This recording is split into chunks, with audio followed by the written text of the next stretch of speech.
He said, I don't want to be arrogant, but I am the special one. He backed it up though, didn't he? Apparently he tried to side me as well when I was at Man City. Well, everyone makes mistakes, Micah, even Jose. He got a lucky escape there then. He obviously knows the quality, doesn't he? I would have loved to have played against you, Micah. I can smash you into oblivion. I'm sure he listens to the pod. And if he does, Jose, I love you. I'm sorry, I don't know what I did wrong. Hello and welcome to The Rest is Football with Alan Shearer, Micah Richardson, and me, Gary Lineker. This week we've got a number of topics to discuss. I want to talk about Jose Mourinho, a deep diver into his career because he's just been sacked by AS Roma. Then we could talk about Saudi Arabia and one or two players wanted to leave, most notably Jordan Henderson.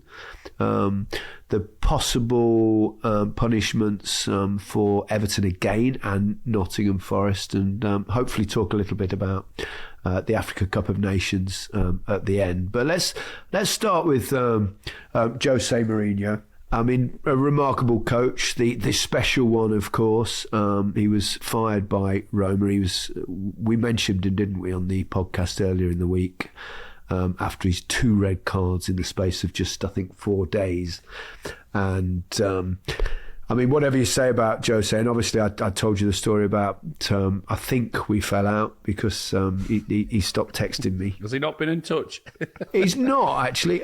It'd be great to have him on the pod. I mean, I like Jose, and I think... Why don't you send him a message? Well, actually, that's a good shout. I doubt he's got the same number. Life's too short to be little. Well, to be perfectly honest, and I should have probably said this at the time, when my dad passed away a few years ago, and this was after all the kind of stopped the lack of conversations between us, he did send me a really sweet message. So, you know, I mean, I like Jose. I've always liked Jose, and there's no question he's been one of the greatest managers in in any era, really. His record is absolutely superb, isn't it? He's amazing. I mean, serial winner. When he first came here to England, he sort of blew us all away, didn't he, with his enthusiasm, his passion, his, I don't know, arrogance, confidence, however you want to put it. I mean, you know what you're going to get with him. You know, warts and all, who and what he is. But ultimately, he'll more than likely deliver you a trophy. Well, he's won trophies pretty much everywhere he's been, hasn't he? The only place he didn't, I think, is Spurs. And don't forget, they fired him just a few days before the Carabao Cup final. And given Jose's record in finals, I think he barely loses any of them. I mean, he lost the Europa League on penalty to Sevilla last season, but he might well have won Spurs that trophy. Unbelievable. He's one of my favourites. He's got to be my top 3. And I know there's managers in the past that have won some incredible things, but just like Alan says, he had that swagger. You know, when you walk into a room and someone's got that aura, and he says it, but he does it. Do you remember at Porto when he was there? I was thinking, ooh, this guy looks a bit spicy. Really good in his interviews, backed himself, won the Champions League. Then he comes to Chelsea, and everyone said, okay, he's a good young manager. Can he do it? And he's been to England, he's been to Italy, he's in Portugal, been to Spain. He does it absolutely everywhere he goes. And it's sad that people are now writing him off, saying he can't do it anymore. He does get a little bit agitated. I mean, we talked about how many red cards he's had, but I just love him. I think he's been great for the sport, and I still think he is a top manager. I remember in his very early days, I think he was manager of the Porto team that beat Celtic, and we did the game live. I think it was in Spain, the game. And you thought, even then you thought, crikey, this guy's got something. And he, you know, to win the Champions League with Porto, I mean, he's quite something special. Which he also won. And then to go on to do what he did, and particularly I think in his not just early days, but the first decade, let's say, of his management. I mean, he had an incredible charisma and a charm, and he was funny and witty, and obviously slightly cocky. He called himself. He said, I don't want to be arrogant, but I am the special one." He backed it up though, didn't he? Well, no, absolutely. I mean, he's won everything in the game. He's an extraordinary coach. I just wonder, because he has his ways, doesn't he? And he's particularly successful in finals. He's only ever lost one, I think, UEFA final, and he's been in a lot of them. And that was the penalty shootout against Sevilla last season.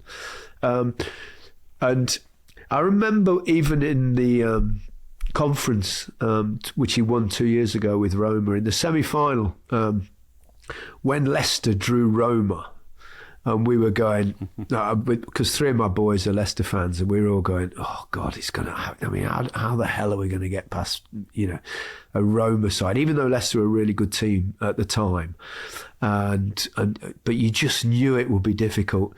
And then once they got ahead in the set, and you just thought, nah. And Leicester never had a kick in that game. They just couldn't create anything. He got that early goal in the second leg and then just sat back. And it was one of his masterclasses in that. The only thing I would say, possibly, I think in perhaps the last few years, is the game has evolved into a more of an attacking, high press kind of game. That's the teams that seem to be more successful now. And I wonder whether you can be as successful as he was in his first decade, playing the way that he does. Do you think clubs, chairmen, owners will be wary or scared of hiring him now? The only thing I would say on that is that he's won trophies. I mean, he won Roma's first ever European trophy and then took them to a final the following year. I must say I didn't particularly enjoy his behaviour after that defeat. If you remember, he castigated the English ref in the car park and all that sort of stuff. He's obviously such an incredibly competitive person. He couldn't bear to lose his first and only ever UEFA final. But I still think clubs will be interested. How can you not be? Even clubs that are going for the championship in terms of the league title, not in this country, I don't think. But I mean, if you're a club that hasn't had success or chasing success, then you think, you're almost, if he's got the tools to do it, then you're almost pretty much guaranteed a trophy, aren't you? Mm. I don't know. I mean, it's just sometimes he leaves chaos behind as well, doesn't he? And that's his sort of mentality, his siege mentality about his football club at that particular time where he's at. And he does create that, doesn't he, at times? Yeah, I'd agree with that. Apparently, he tried to sign me as well when I was at Man City. Well, everyone makes mistakes, Mike. Even Jose. Escape there, then. Where was he at? He obviously knows the quality, doesn't he? I remember. Is that right? Go on, where and when? Maybe he's not such a good judge after all. When all you boys was bigging me up on the BBC, and I've said it before, Alan Hansen. I was playing a game against Man United, against Tevez, and Tevez was a wonderful, wonderful player, and I marked him out the game. I was stepping in front of him, playing out, last-ditch tackles, big headers. I was doing absolutely everything. And Alan Hansen said, "You've got to watch out for this Michael Richards. He's going to be He's going to end up on a podcast one day." Let's get him on. The great Alan Hansen. He won't come on. He's retired, and retirement means retirement. I would have loved to have played against you, Micah. Fucking smashed you into oblivion. I would have. Honestly, I would have sucked you right in front of me. Just a little elbow here and there. Honestly, I would have smashed you up. No problem. You would have been a piece of cake. It would have been easy. It would have been. If you shoot from 40 yards, I can't defend that. You'd have to drop into little pockets. You're meant to be fucking marking me then. Why are you letting me shoot from 40 yards? Anyway, there's no chance you're running with me. I'd have ran you ragged. I'd have ran you every blade of grass in the corner. You'd have been breathing out your arse, and then I would have smashed you to pieces. There's only one way to settle this, and I think we need to get you two in a ring. Charity, whether it's boxing or UFC. Oh, you're joking. He'll have... Look at the size of him, man. Well, you just said you'd smash him all over the park. Well, I would on the pitch, I would. Not in a boxing ring or whatever it was. Look at the size of his guns on him now. There's no chance of that. Back in my prime, I'd have ran him ragged. Before I was rudely interrupted, it was around the season of 2006, 2007, I would say. And I was playing for England, and Man United was sort of interested, and Chelsea was interested. And I was just basically, I've got a chance to play for Mourinho. And you go at bed at night and think, and you look at houses in London, you go in the Chelsea area. How did you know you had a chance to play Mourinho? Had someone told you? Were you tapped up? No, it's not tapped. There's inquiries made. It was all done by the book. Agents speaking to agents, and Man City was saying they wanted 20 million quid for me at the time, and I'd only played really one season. It was a good season, by the way, but yeah, it was only one season. And then I never really wanted to leave Man City in the end because it was my home. You know, I was there. There was a couple of youngsters, Michael Johnson, Daniel Sturridge, Nader Manua, Ishmael Miller. It was all sort of a group, Stephen Island. And I wanted to stay at Man City. But when I knew that he was potentially interested in me, it was a nice feeling. It's a polite way of saying he was tapped up.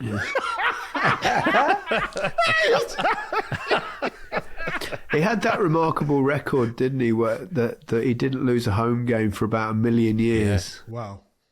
It's crazy, wasn't it? 9 years it was without losing a home game. Wow. Yeah, and what he achieved at, Chelsea, well, Porto for a start, Chelsea, and certainly Real Madrid and Inter Milan, of course. Remember when he toppled Barcelona and he went on this stadium and in front of all the Nou Camp fans, just like, he was never shy, was he? Have you seen his list of trophies? I mean, I've got it in front of me. Do you want to? Shall I read it out? Yes, please. We'll start with the 4 times world's best club coach. 2 times Champions League winner with Porto in 2003-04 and Inter 9-10. 3 times Premier League winner with Chelsea, of course.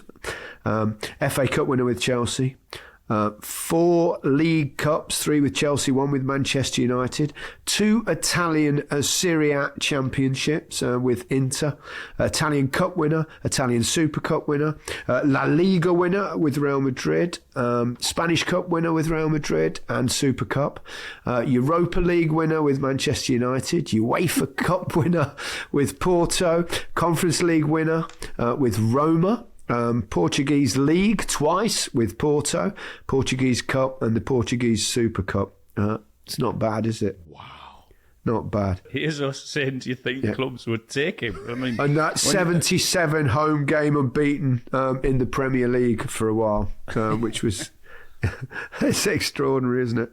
Youngest manager ever to manage 100 Champions League games. First manager to reach all European competition finals, and obviously the only manager to win every single European competition. It's not bad. I think it's fair to say he's been the special one. Oh, absolutely. Incredible. What a career. What a man. He does it his way. No one can say any different to that, can they? And before we move on, we've had I think it was a tweet actually to us from Steve Goldie 2196, and it says, it was no surprise to hear that Jose Mourinho had been sacked after Gary told a story of him shunning Gary for no reason. Lineker's power and influence over the football world is unparalleled, and everyone should beware, including Alan and Micah. But I think you should, after we finish this, text him and say, we've just done a thing on you. Just want to say how much I respect you and like you. He's blocked him already. If he's still got the same number, I'd be absolutely shocked. Well, you can easily get his number off someone, can't you? The one I've got is an English one, and I imagine it's probably Italian by now. But I'm sure he listens to the pod. And if he does, Jose, I love you. I'm sorry. I don't know what I did wrong. Bless him. Wish him well. Wish him well. Yeah. Let's take a break. Let's start the second half with another possible punishment for Everton, and also possibly Nottingham Forest as well. We don't know what that punishment, or if there will be one yet. Possible point deductions, obviously, which will be exceptionally worrying for the fans, players, staff of both those football clubs. The profit and sustainability rules, they're aimed, of course, at promoting financial stability within the Premier League, and the current rules limit the losses clubs are allowed to make. Essentially, clubs are allowed to incur losses of 105 million over a 3-year reporting cycle. It's with this one, I think what's surprised most of us is that it's Everton are in there again. They've already suffered 10-point loss, of course, which they've appealed. And apparently this case can't be heard until that appeal is decided one way or the other. And I was a little bit confused, to be honest, because I thought, well, how can they do them again? But it's for each 3-year period. So this, say, for years 1 to 3, this is now from years 2 to 4. So they've obviously got issues on that. Both these clubs are kind of just above the relegation zone at the moment. I think Forest are 4 points clear, Everton just the 1. Must be massively, massively worrying for both of them. Ramifications are huge, aren't they? I mean, yes, it's the football clubs, the players, the staff, but it's the fans that are left to suffer and be frustrated and show their anger and everything else, because all they ever do is pay their good money and hope that their club does well, and obviously they don't want to see their club punished. I mean, I have read that Everton feel sort of hard done by because they feel as if they're getting done for the same punishment as what they've already been done for and what they're appealing against. So I get the frustration and understand and everything that goes with it. I don't know. I mean, the bottom line is, Gary, the clubs voted this in, didn't they? The clubs voted this about 10, 11 years ago. Yes. I mean, ultimately they have to stick by the rules. I mean, whether you think it's sustainable or what. I mean, look at the Newcastle situation now in terms of that, because I would imagine they were one of the clubs that voted in that time ago. Now they're desperate to go out and spend money and bring different players in. They can't. It looks as if, or it sounds as if, next summer, this summer coming up, that they'll have to sell one of the big hitters to try and generate finances to be a better team. I wonder if the kind of owners of a club like, and I know they're also obviously got a lot of cases against them, a club like Manchester City, and it's, although these are different issues, I think it's worth pointing out, as we did in a pod that we had with an expert on this field, Nick Harris, a while back. They're different issues, but could Man City do what they've done now if say the owners had only taken over a few years ago? Well, probably not. And Chelsea the same, aren't they? I mean, so therefore, is it fair on clubs that then come in later on with huge amounts of money from really rich owners? I mean, it's ridiculous. And first, the first point I would like to make is the agreed 10 to 11 years ago. So we're saying 2013-ish, around that time. And you can't lose a certain amount of money within a 3-year period. Is that right, Gary? Correct. 105 million, yeah. Basically, you're going off numbers that are 10, 11 years outdated. So back then, talk about inflation. I'll use a house as an analogy. Something is cheaper 10 years ago as it is today. That was the old market. So it needs to be re-looked at for clubs to actually compete.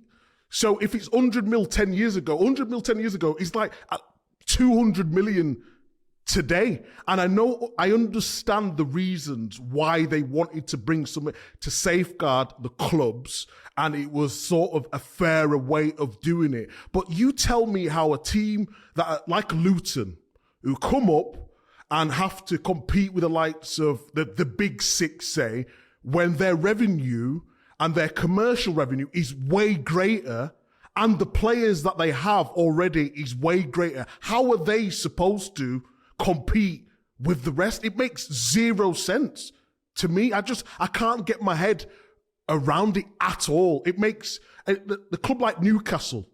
So it took Man City, the takeover was in 2008, I believe. And we won the FA Cup in 2011. It took us 3 years to win the FA Cup, and then 4 years to win the league. Newcastle have been taken over, done things the correct way, not gone and bought ridiculous players, bought the right players to fit what they need. Yes, of course, they've got an injury crisis at this moment in time. But how are they supposed to compete? It's not a fair ruling, is it, really? No matter if it was signed a year ago and teams were getting, I could understand. But it's been too long. I think it needs re-looking at. I think you're right in terms of, I mean, a player 10, 11, 12 years ago that cost 20 million would probably cost 40 or 50 million now, wouldn't they? Exactly. I think that's absolutely right. I think your property analogy is an interesting one, but I think the inflation of football prices compared with property is massively bigger, yeah. Don't forget, I mean, Liverpool sort of did it, didn't, when they got rid of, or they sold Coutinho for over 100 million, wasn't it? That they brought in, was it Alisson? They brought in Van Dijk. Mm-hmm. So they've sort of had to do it as well. I agree in a way with Micah. I mean, the Newcastle situation is I suppose is a classic example of, I mean, profitability and sustainability. Absolutely, they can do all of those things. If they've broken the rules, these clubs, what should the punishment be then? I think it's very difficult to answer that, Gary. I think in terms of what they've done, how much they've broken it, how much they've tried to help their own situation, it's very difficult. I mean, we all felt, without knowing 100% of the details, the Everton 10-point deduction was too much. And I still think that with their appeal, again, without knowing too much, that they may win part of that appeal. I don't know. That's only a guess. So it's difficult to say where points or fines or whatever in terms of how many or how they've broken the rules. But let's not forget the clubs actually signed up to this. It could lead to chaos, though, at the end of the season, couldn't it? There's no question about that. If you've got two clubs that are obviously just above the relegation zone at present, and then they might suddenly get a fine, and I don't think it can possibly be done until the Everton appeal is done, which is scheduled for late in the season. So it could be conceivably given punishments with 5-6 games to go. Just a mess. It's just a mess. How are you supposed to plan as a player? We always you talk about the finer details and the marginal gains. Like, you don't even know where you're going to be, whether you're going to be fined a point or you're going to be fined money. Is it going to be 3 points? Is it going to be 6? You're going out there, blood, sweat and tears, and the fans cheering you on with not knowing. And I mean, it's just, I just don't like it. I don't like it. The timing of it, it just doesn't sit right with me at all. Yes, rules are rules, and if you break the rules, you should be punished, of course. But the timing of it is just, I don't like it. And who suffers most? Fans. The fans, of course. The fans always suffer the most. And they haven't never do anything wrong other than support their football club. The other interesting story this week has been Jordan Henderson leaving Saudi Arabia just 6 months after joining Al Ettifaq. Rumours of Firmino and Benzema also wanting to leave Saudi Arabia. I think it's just a case, I've done a kind of little bit of an examination into this and whether it's going to be possibly another China situation where it was a thing for a while and moved away. I'm not sure that's the case on this. I think it's just that some players don't settle when they move. But it's a fascinating story, Jordan Henderson's, because it's now being reported that he won't receive any of the money that for the 6 months' work that he's done. So no money there. He's now going to Amsterdam. Someone said, my partner Tony said, is he actually just going on a gap year? which I thought was quite funny. But, sometimes you settle in, sometimes you don't. Do you think that's agents getting to work to try and rectify the damage, maybe, that he feels he's done for his character by going over there, by saying he's not going to receive a penny for playing? I can't believe for a minute that someone goes to 6 months over there and they don't get anything. Well, yeah, I find it's staggering, isn't it? It's just strange, the whole situation. I mean, we've talked about it before, didn't we? It was always going to be difficult, especially because of his views when he was captains and the campaigns that he was sort of running with. But we had a conversation on the radio, actually, 5 Live, and was talking about it, and he was coming back to the Premier League, and I was just like, I can't see him coming back to a Premier League side unless it's sort of challenging for the Champions League. There's Euros at the end of the season. He obviously wants to be in that Euros squad and thinks to himself, okay, I need to be playing in a top league somewhere, potentially win the league over there, and then, well, to be fair, Ajax have been struggling though, haven't they? They've been struggling. Ajax have, yeah. I mean, they had an awful start. They've rallied a bit. Yeah, they've been an awful start. But I don't know. I can't get my head around all of this now. Surely, as an agent, as the people around him know what he's going into it, and they know the backlash he could potentially receive. So if you go there, surely you just stick it out. Do you know what I mean? Or don't go at the very start anyway. But he must have just think the standard of football's not what I thought it was, might not be able to settle. But it's a very strange story why you would do that and then come back after 6 months. Just doesn't make sense to me at all. Certainly for no money. I mean, there might be tax implications, I imagine, that sort of thing. Who knows? But whatever happens, we wish him well at Ajax. Just a few facts. Ajax had a dreadful start, the worst they've ever had to any Eredivisie season ever. They were really near the bottom. They're now in 5th place, so just not far off the top, although they're 23 points behind the leaders. So they're, so we'll follow that one closely as well. Can we just put into context before we move on how much he would have got? So what was he on? £600,000 a week. It's a living. Tax-free. Yeah, but he's meant to have been there and he's done it all for nothing. Righto! Oh, you don't believe it then, Alan? You go to Saudi Arabia for 6 months and you come back after that and you don't earn anything. Two plus 2 is equaling 16 at this moment in time. Something's not adding up. Yeah, unless he's trying to protect the huge tax bill he's about to get. We've just been on the calculator. 14,400,000, that is. 6 months worth. Oh dear. World's gone mad.